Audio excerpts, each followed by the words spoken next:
Saya perlu garis bawahi pertama, saya tidak menghadapi pilkada bulan depan, Bang Karni.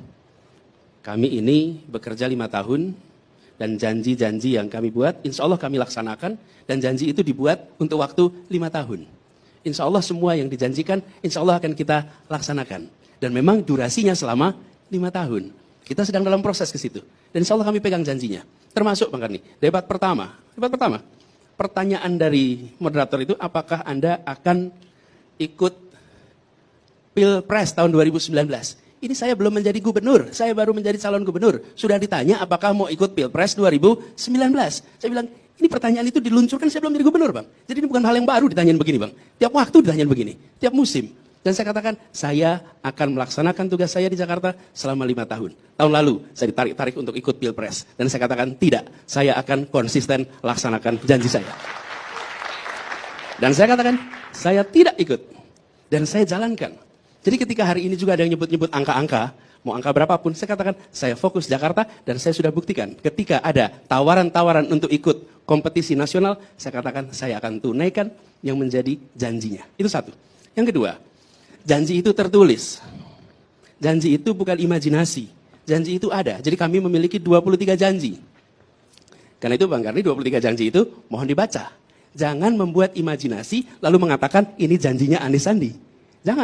Jangan bikin imajinasi sendiri. Kalau bikin imajinasi sendiri, lalu kemudian mengukur sendiri, nanti kehilangan objektivitas. Lihat janjinya, apapun masalahnya. Dari mulai soal perumahan, transportasi, sampai soal reklamasi. Janjinya dibaca dulu, sebelum kita mengatakan menepati atau tidak menepati. Ini saya sampaikan, karena kami insya Allah nanti akan laksanakan semua janji itu. Saya menggunakan istilah kami, karena ketika kita mengerjakan ini berdua, Bang. Sekarang saya lagi main single, Bang. Belum ada pasangan lagi, Bang. Tapi insya Allah, karena itu janji, insya Allah nanti kami akan laksanakan.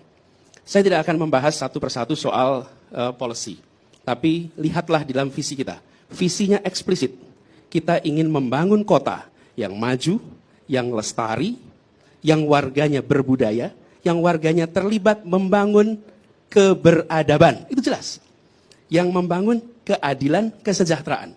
Itu eksplisit 5 tahun yang mau dibangun ke sana. Jadi nomor 1 yang mau dibangun di Jakarta ini adalah keberadaban. Itu jelas. Turunannya nanti ada dalam bentuk barang yang terlihat, ada yang dalam bentuk barang yang tidak bisa terlihat. Perilaku, karakter, itu tidak bisa difoto. Tapi akan muncul di masyarakatnya. Karena itu, ketika kita menyusun, sudah jelas visinya. Lalu, sekalian, saya saat ini tidak dalam posisi untuk menjawab kata-kata dengan kata-kata. Tugas saya sekarang adalah menjawab setiap kata-kata dengan karya-karya. Itu tugas saya. Jadi, semua kata-kata itu tidak akan saya jawab dengan kata-kata juga. Karena saya akan menunjukkan lewat karya. Nantinya, publik Jakarta, Bang, akan menilainya dulu janji apa, sekarang hasilnya apa. Kapan itu? Dalam waktu 5 tahun. Nah, mengatakan itu bukan berarti kemudian kita tidak menunjukkan apa yang sudah dikerjakan. Tapi saya mau nggak bahas semua. Contoh saja, Bang. Mindsetnya ada, Bang.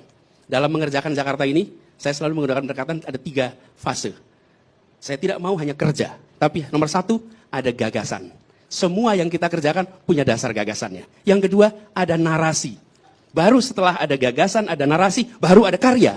Bahaya betul. Kalau hanya karya, tanpa narasi, tanpa gagasan. Bisa berbahaya. Karena itu justru urutannya adalah gagasan. Sebagai contoh, misalnya membangun transportasi. Gagasannya apa? Begini, urutan membangun itu, prioritas nomor 1 bicara transportasi. Apa alat transportasi yang dimiliki oleh hampir setiap orang? Mayoritas akan menjawab sepeda motor. Bukan, alat transportasi yang dimiliki semua orang adalah kaki. Kaki, karena itu yang harus dibangun pertama adalah untuk kaki. Ini gagasan. Jadi nomor 1, pejalan kaki. Nomor 2 adalah kendaraan bebas emisi. Ada sepeda, ada kendaraan listrik.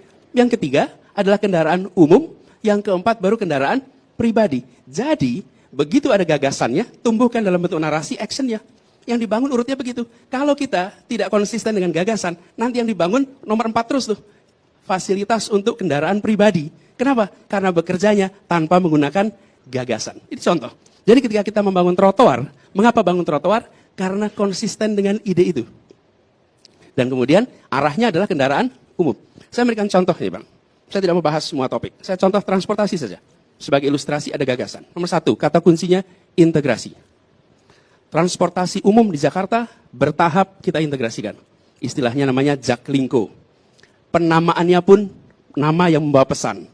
Pesannya adalah kita ibu kota, kita pusat Indonesia, Jaklingko. Lingko itu diambil dari kata bahasa Manggarai. Teman kawan kita. Ini bahasa Manggarai, Pak Sekjen. Itu dari Manggarai. Artinya sawah yang terintegrasi, sistem pengairan yang terintegrasi. Transportasi yang terintegrasi. Apakah selama ini transportasi kita ada? Ada. Apakah terintegrasi? Belum. Bang Gani mau lihat contoh sempurna transportasi tidak terintegrasi dibangun bersamaan? Lihat di Kebayoran Baru. Di dekat Sekretariat ASEAN. Di bawah dibangun jalur MRT, di atas dibangun jalur Transjakarta, dan tidak tersambungkan, dan tidak direncanakan untuk tersambungkan. Masing-masing hanya memikirkan sektornya sendiri-sendiri. Dan semuanya milik Pemprov DKI Jakarta. Perintah dari gubernur kepada semua. Dan perintahnya tidak disampaikan kepada semua publik, pada seluruh jajaran. Satu kata, integrasi. Apa yang terjadi dengan satu kata integrasi? Maka seantar moda tersambungkan. Apakah itu muncul dalam kenyataan hari ini? Nanti di 5 tahun lagi kita lihat. Hari ini sudah muncul. Sudah muncul. Tahun 2017, Bang Gani, penumpang kendaraan umum kita 145 juta penumpang di Jakarta. Tahun 2018 meningkat menjadi 190 juta, tambah 45 juta dalam 1 tahun. Dan tahun 2019 diproyeksikan akan mencapai angka 260 juta. Dari 145 menjadi 260 juta dalam waktu 2 tahun. Doakan 5 tahun angkanya akan jauh lebih tinggi lagi. Dan rute Transjakarta diubah. Dari asalnya nih Bang Yos, bapaknya busway di Jakarta. Dari angka 121 rute tahun 2017, tahun ini sudah menjadi 210, naik hampir 2 kali lipat rutenya. Itu yang menjelaskan kenapa jumlah penumpang kita naik. Ini prioritasnya urut nih. Jalan kaki, bebas emisi, angkutan umum. Ada gagasan di situ, baru dimunculkan fakta. Lalu Bang, apakah ini diperhatikan oleh dunia? Lihat, TomTom Traffic Index. Ini adalah yang mengukur kemacetan seluruh dunia. Dan Jakarta dinobatkan sebagai kota dengan angka penurunan tingkat kemacetan tertinggi dari 408 kota yang dinilai. Lalu kita turun, dulu dari macet nomor 4 di dunia, kita turun menjadi nomor 7. Kita berharap keluar dari 10 besar. Biasanya orang ingin masuk 10 besar Bang. Kalau soal kemacetan kita ingin keluar dari 10 besar. Saya memberikan ilustrasi Bang, bahwa kami bekerja menggunakan data dan kami mentargetkan seluruhnya pakai waktu 5 tahun. Karena itu, ketika kita mengambil keputusan pakai data. Misalnya, saya beri contoh nih Bang.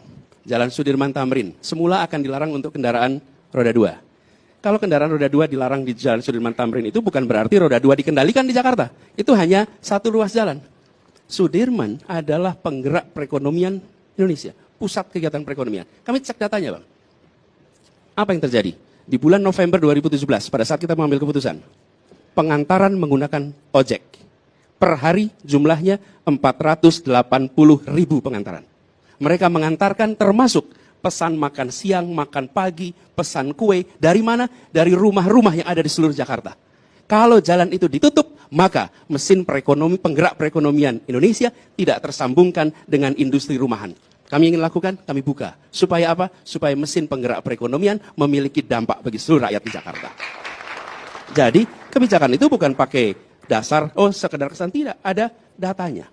Nah, karena itu, makanya kami akan fokus menunaikan semua janjinya. Akan fokus ke depan. Ini tadi hanya contoh saja. Nah, sekarang persoalannya, bagaimana nanti masyarakat? Masyarakat nantinya akan menilai dengan pengalaman. Karena gubernurnya berencana untuk menjalankan tugasnya sampai tuntas. Karena itu gubernur tidak perlu mengambil satu kasus dibesar-besarkan. Dilakukan di semua tempat. Yang sering kita hadapi di Jakarta ini adalah seperti ini Bang. Ini air putih. Ini air putih. Tapi ketika saya mengatakan ini adalah air putih. Dan lalu ada 20 orang di ruangan ini. Yang semuanya bersepakat mengatakan ini adalah air soda. Dan yang 20 orang itu pegang mikrofon Bang. Maka semua orang akan menganggap ini adalah air soda. Maka cara saya menjawab bukan dengan memegang mikrofon lagi satu lagi. Saya menjawab, beri saya waktu, nanti akan tunjukkan